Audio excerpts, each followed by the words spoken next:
All right, folks, so as awesome as this revelation is of Epiphanies, we have many more gems to discuss. I'm going to leave this one up for a little bit because I love it so much. It's so ridiculously beautiful. It's pure symmetry, the word Epiphanies. But we got some more really cool ones here. Oh man, this is too cool. The word colorful. Perfectly, every letter divides by 3, it adds to 1, 2, 3 perfectly. And the personal revelation for me is yesterday I solved my title, Mr. Kubi. Mr. and Mrs. Kubi both add to the famous 1, 2, 3. My last name being Kubi. And the coolest part about this is that the Mr. and the Mrs. both equal the word color. And then the full equals the word Kubi, 39.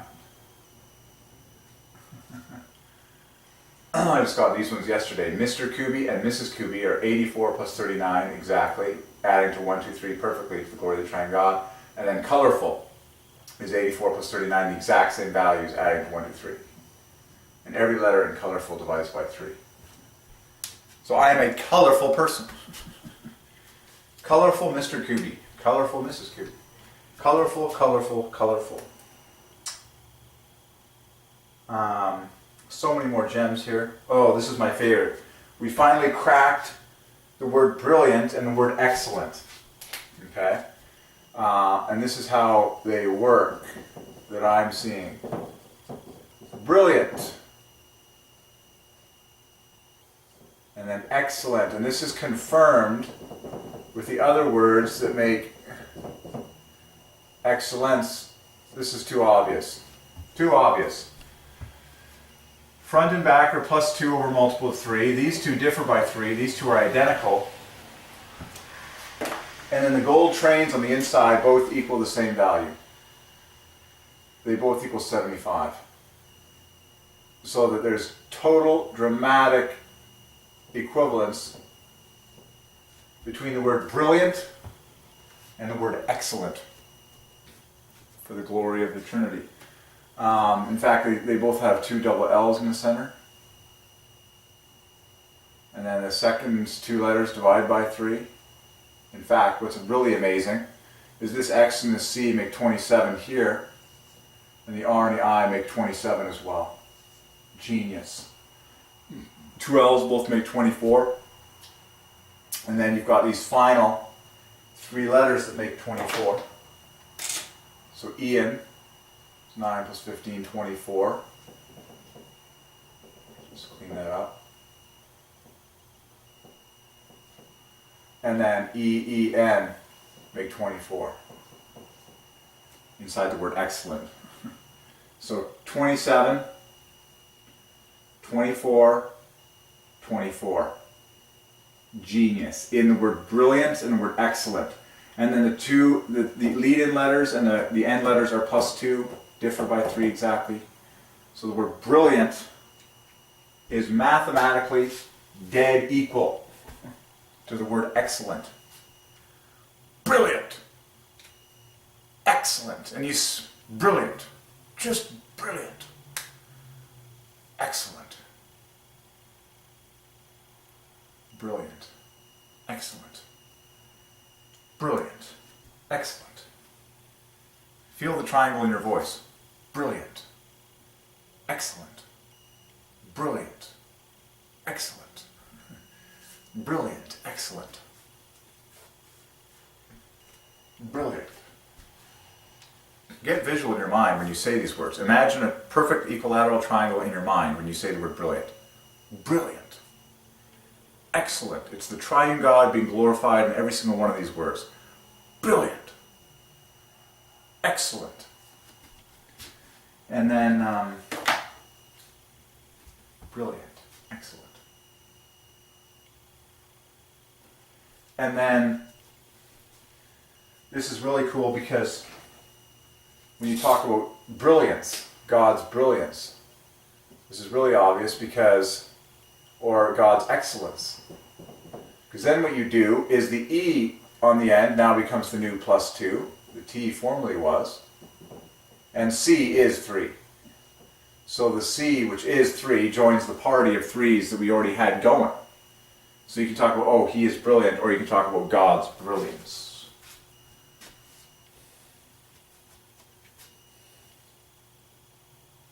Wow. So then when you say brilliance, now the gold train is 75 plus 3, which is 78.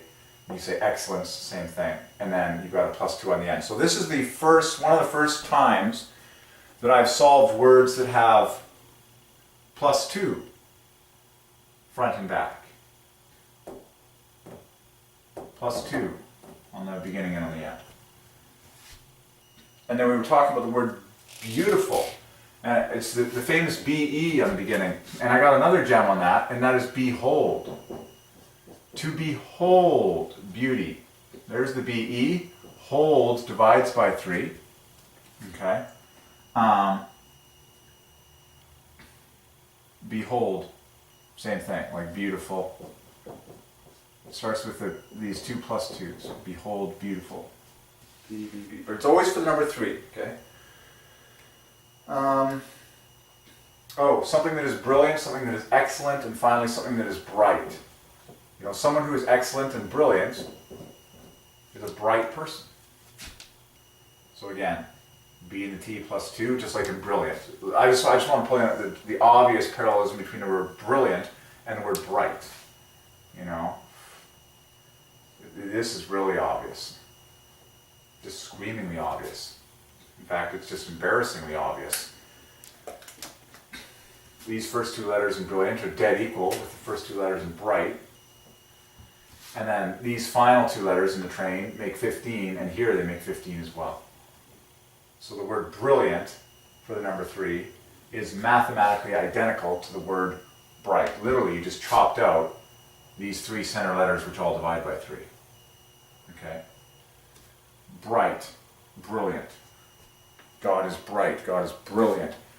What you're confessing is that God is 3 persons in perfect eternal love. Bright. Okay? 42. Pure 3s. One of my favorite words is vivid. Vivid. A million times. Vivid adds to 66 with 2 I's in there. This is a real fun gem. I'm just harvesting from the thesaurus. Vitamin C, the famous 3, the most famous vitamin in the world. Well, C equals 3, of course. Ascorbic acid divides by 3. And you can solve all the scientific names of the vitamins. The first one, retinol, divides by 3. God's not going to pass up the first of anything. Retinol, I believe, is 93 or something like that. But there you go, the famous vitamin C, vitamin 3. And that is the most important vitamin in preventing disease. Too cool. Here's some awesome fun gems that I got.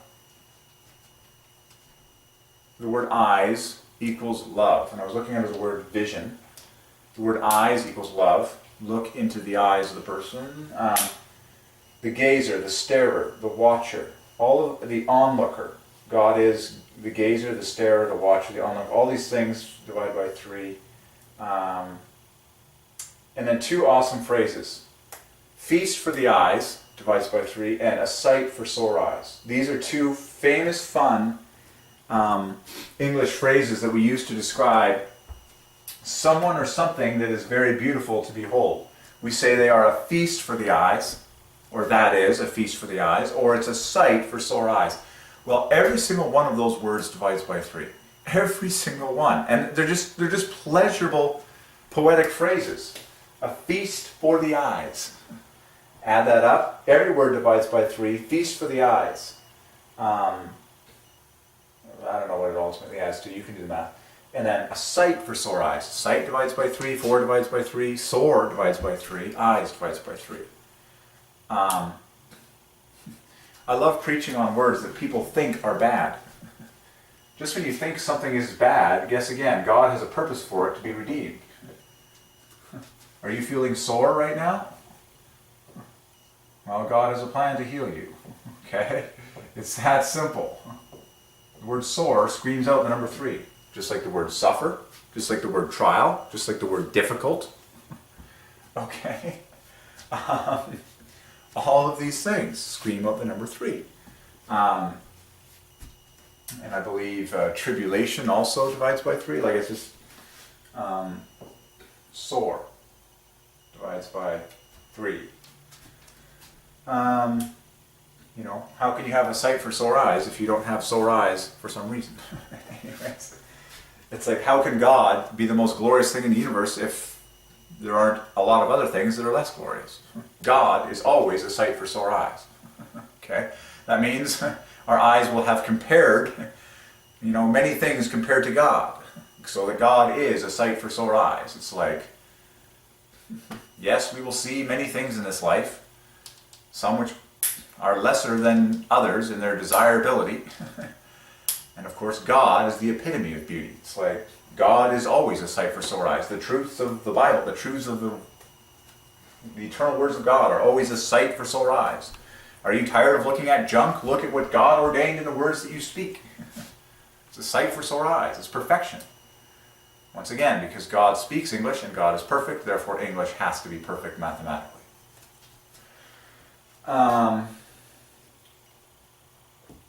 Yeah. You know, sometimes a good-looking person is called a stunner or a peach. Those things divide by 3. That's fun stuff. But I like, when you dig into the thesaurus, pay particular attention to some of the informal or slang terms that have prospered in the story of God. For example, the phrase, a feast for a feast for the eyes, or a sight for sore eyes. I love poetic phrases like that. Glorify the number 3. Okay, so I'm starting to, this was the coolest thing. I love that. Brilliant and excellent, +2s.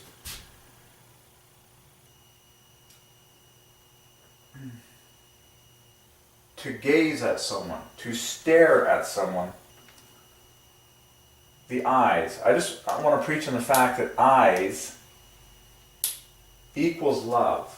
And it's very obvious mathematically.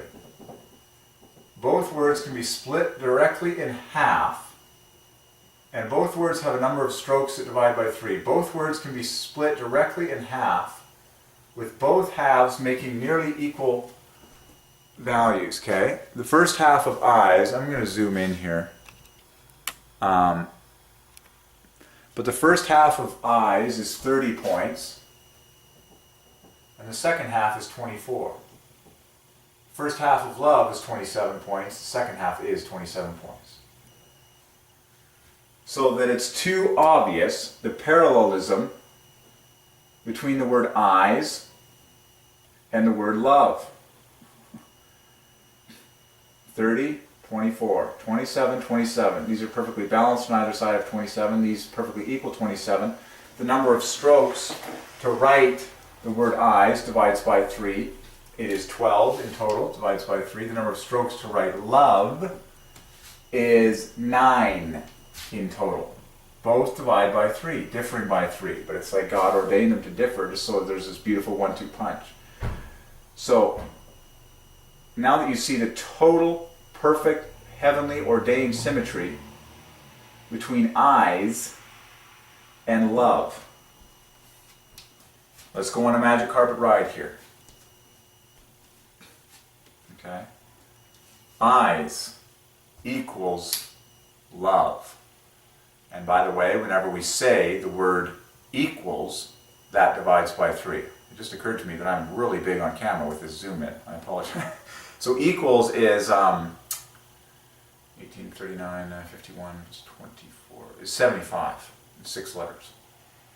But eyes equals love. Valentine's Day is coming up in less than 3 weeks. Actually, no, it's just over 3 weeks still. But eyes equals love.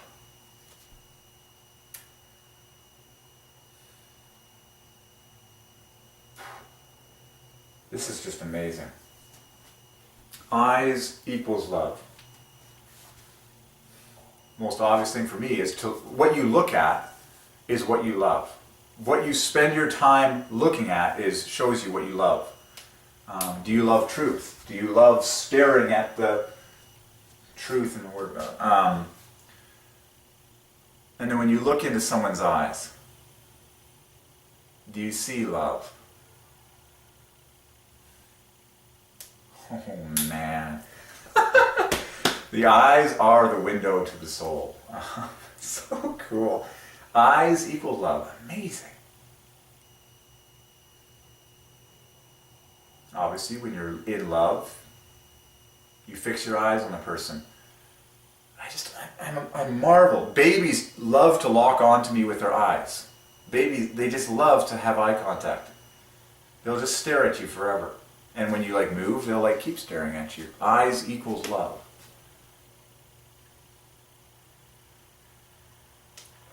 Eyes equals love.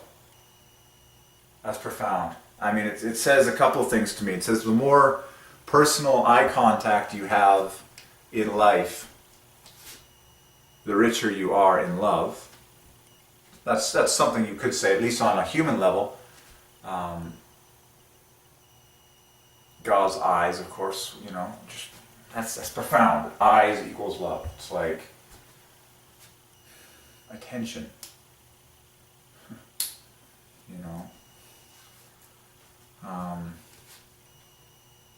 Interestingly, a woman in particular longs to be loved.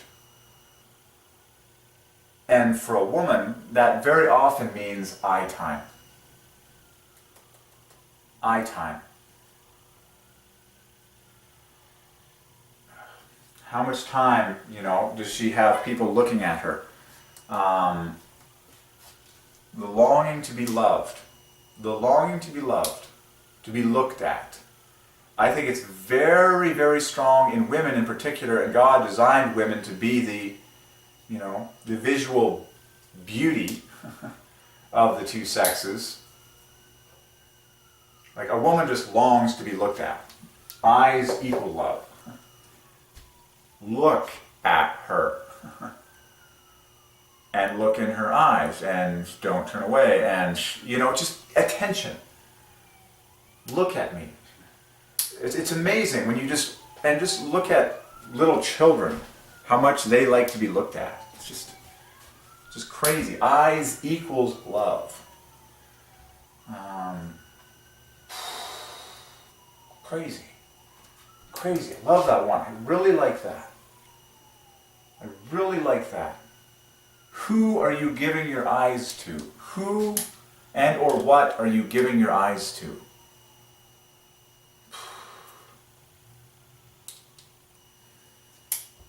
We are giving our eyes to the eternal, unchanging, everlasting words of God that will last forever. And we're solving them mathematically so that everyone knows that we don't talk or think any of these things without glorifying the Trinity. That's called a good decision because it's something that lasts forever. You should be spending your time on things that last. Eyes, love. Oh man. I'm a romantic, people. I can ride this magic carpet for an entire evening. Just meditating on all the instances of eyeballs demonstrating love to each other on this fine planet.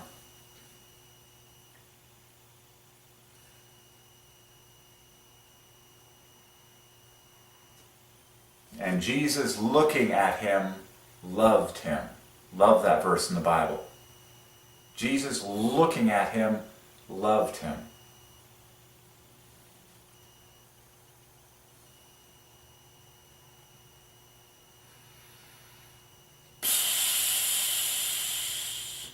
What's an interesting thought to me is why are there two halves in this whole story? See how the number 2, the symmetry comes to here?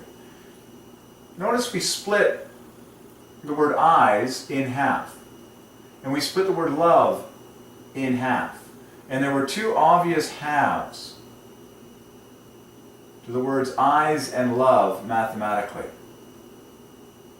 And of course we have two eyes that lock on to each other in love. And technically, this is a funny one. Technically, you are only capable of staring into one person's eyes directly at any one instant in this life. Unless you're really crazy and you can you could have a threesome of people crossing their eyes so that my left eye is like staring directly into his right eye and his left eye is staring directly into his right eye, and like all three of our eyes are in some kind of triangulation or like locking mechanism where I'm staring at his right eye over here and this guy's eye over there and he's doing the same, and we've got this three-fest going on. That is not the case. No one has ever done that in world history as far as I know. Okay. But what people do non-stop, day and night, is look directly into the eyes of another human being. So there's this pair of people, and of course that is Adam plus Eve. Male plus female. That is the first pair of eyes that ever looked at each other in love. So there's this obvious, just from the words themselves, the math and the structure mathematically, there's perfect symmetry, left and right, pair, pair, 1, 2, that eyes were meant for a second person. Eyes were meant to look into someone else's. And in particular, from the beginning, it was male and female. Eyes to eyes. And yes, I do love the song, every brown-eyed boy, every blue-eyed girl. I really do believe that opposites attract and are meant to be together. I really do believe that your spouse, your partner, will be very opposite you. Like, your weaknesses will be their strengths. Your strengths will be their weaknesses. It will be like a total balancing of who you are. The person, if it's God's will that you get married, He might ordain other people to be in your life to balance you out. But I believe that Adam and Eve were quite opposite in their giftedness, personality, and in their appearance. I honestly do believe, we have to believe, based on genetics and stuff like that, that Adam, for example, probably had dark hair and dark eyes, and Eve probably had light hair and light eyes, or vice versa, or something like that. I believe that Adam would have looked very similar to the physical appearance of Jesus Christ when He walked on this earth, because the Bible makes dramatic comparisons between Adam as the first man and Jesus Christ as the firstborn from the dead. And just knowing the divine direction of God and that He is the perfect film producer, and of course Adam was perfect. He was exceedingly beautiful in his creation, and of course Jesus Christ in His life was exceedingly perfect and beautiful. And in my mind, I believe that they would have had very similarities in their appearance. Probably brown hair, brown eyes. That's, darker. And then Eve maybe had bright blue eyes and blonde hair. But there was just, okay. So opposites, and just the pairing, the sun, the moon. It's like one is gold, the other one's silver. Like, I'm not even going to start going on all of these obvious things, but look at that. Eyes, love. Eyes, love. Eyes, plural, 2 of them. Love, just, it takes 2 to tango. It's like, I'm seeing love the word love in a richer, I'm seeing the 2s, the pair in the word love even more now that I'm seeing its equivalent with the word eyes. Structurally and completely obviously mathematically. So, that is profound. Profound.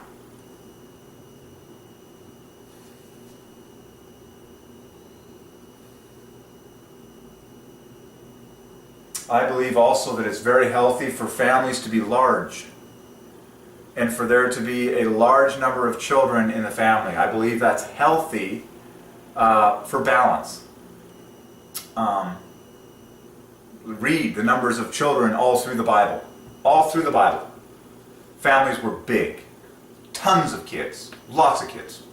I believe that's so healthy for kids' upbringing. It diminishes their selfishness because there's tons of people to share. You know, I got to share with all these people. Sharing, teamwork, and balance.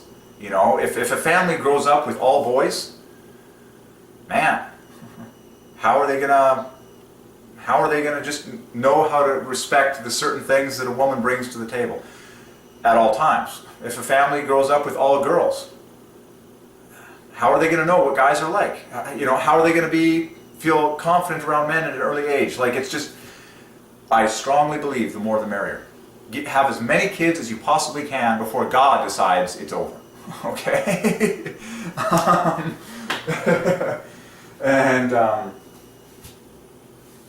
Yeah. I mean, when God said, be fruitful and multiply, He did not say, stop, you know, at some point. He said, no, be fruitful and multiply. And when you feel like, it's like, no. Okay, so, eyes equals love. That's so cool. And I have had the Lord been speaking to me recently. Just anywhere I go, I'll hear the Lord say to me, is this what you want to behold with your eyes? Do you want to be beholding this right now? Do you want to be looking at this? Do you want to be recording this up here in your brain? Do you want to be looking at this right now? Is this bringing you joy to look at? If it's not, I'm just like, walk away. Go find something that's actually beautiful to behold. The beauty of God's words. Stunning. Stunning. Words are a pleasure to behold because they are the glory of God. Okay. I think that's a pretty good discussion for the present moment. Very good.